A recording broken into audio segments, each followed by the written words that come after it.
All right, question for you. Should you believe the modern media and news? Do they tell the truth?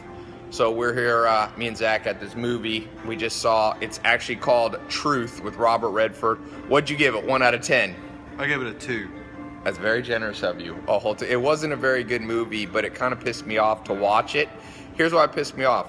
I know because I deal with the press. My real question is, who's the investigative journalists that investigate the investigative journalists? Because this movie's the true story of Dan Rather, and was it ABC or CBS? CBS, he actually resigned for this when they accused President Bush of of basically going AWOL from the Air Force in the 1970s. National Guard. National Guard, thank you. And it turned, this is why Zach's here, to make sure I don't get my facts wrong. But it turned out... That's the only reason I'm here. It's the only reason.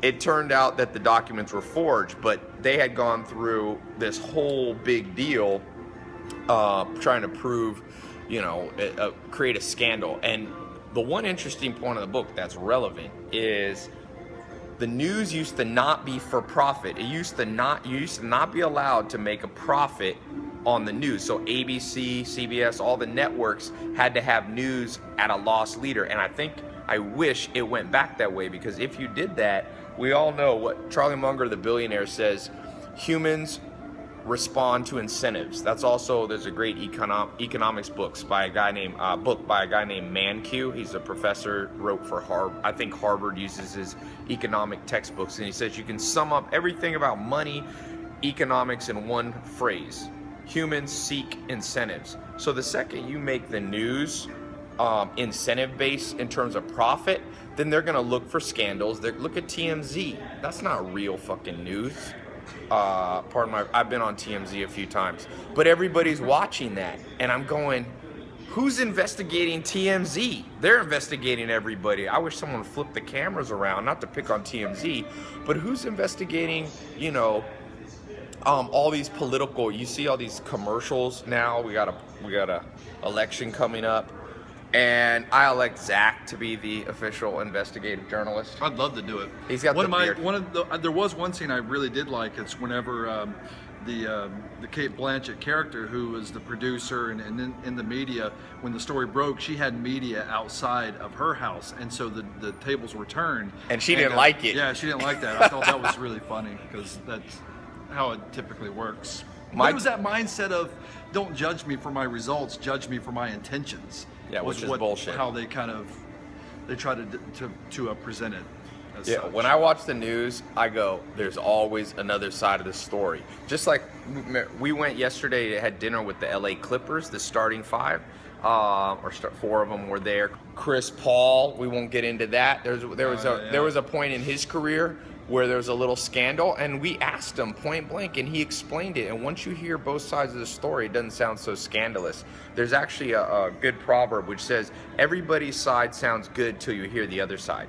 And so now with the media, the news, all these bloggers, they bring up all this bullshit and no one investigates them back. So never believe something until never believe an investigative report unless you see somebody who first gutted and investigated that investigative report. I'm telling you, it changed the whole game. There's so many things. What? Wasn't it Benjamin Franklin, and correct me if I'm wrong, that said, believe nothing of what you read and only half of what you hear? Yeah, at most. So at the end of the day, some of the stuff you have to use logic. Like in this movie, the story is, did George Bush not try to go to Vietnam? And there's one scene in the movie where they're like, nobody wanted their kids to go to Vietnam. So is there a scandal there? I don't know. But at the end of the day, how I look at it is, there's scandals everywhere. If you stuck a camera up on your life and every moment of your life was recorded, and then it was played back for 7.3 billion people, would you be ashamed of of anything? Hell yeah. Everybody, like Mark Twain says, everybody has a dark side. So we live in this world where everybody wants to find the dark side. That's why I say now, people are like, dude, Ty, do you have any dark side shit? I'm like, you know what? I'm going to purposely do dark-sided stuff so there's no damn scandal. Who was that? Dark-sided. What's the guy? What's the favorite? Jack Nicholson. You know why Jack Nicholson never had a story? Because he was just like, I do blow, sleep with hookers. You couldn't have his story because he exposed himself first. So I think we should go a lot lighter on exposés and a lot more focus. For example, if you really want to focus something important, why don't they do investigative journalism, for example, on big problems? Like, they always talk about military spending's too high. Well, how about people being fat? That's a huge damn problem. That should be on the cover everywhere. So these investigative, objective journalists, my ass, they're like TMZ reporting on Kanye West and, what, Lamar Odom. That's not news, And even ABC, I read the newspaper, half that shit is not important in there. 90% of it. Every once in a while it's important, but most of it's not important. Nobody wants to talk about the real big issues. Soil erosion, that's a big issue that nobody talks about. When's the last time you saw a report talking about soil erosion? No, because also reporters are constrained by how much knowledge they have, and a lot of them don't know that much stuff. They're relying on other people's interpretation, which is like playing telephone. You go telephone 5 times around, nobody's telling the truth. So, and I don't think as a reporter you should be trying to change the world. I think you should report the news. Yes. Who should change the world? I think it was Goethe, or one of those great philosophers, who said, let every man sweep his own front porch and the whole world will be clean. That's a much better way. Everybody be their own little reporter. Focus on yourself. Clean your own life out. Then write your scandal shit. The president has scandals, every one of them. Bill Clinton has scandal. Tiger Woods has scandal. Blah, blah, blah. And if you go deeper into everybody else's life, I bet you have one too. So, I love that story in the Bible where Jesus Christ, they tried to trick him, and they were going to throw stones at this woman, and they said, we caught this woman in the very act of committing adultery.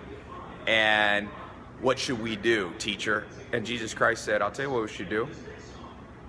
Whoever here doesn't have sin, throw the first stone. And nobody threw the stone. And that's how I think reporting should be. So anyway, that's my 2 cents. What's an example of some news you've read that turned out to be bullshit later? I could tell you a lot of stories, but we've been on here a while. So I think they should call the movie Who's Truth? Yeah, Who's Truth? Or how about Not Truth? This movie should be called Not Truth, or Not a Good Movie.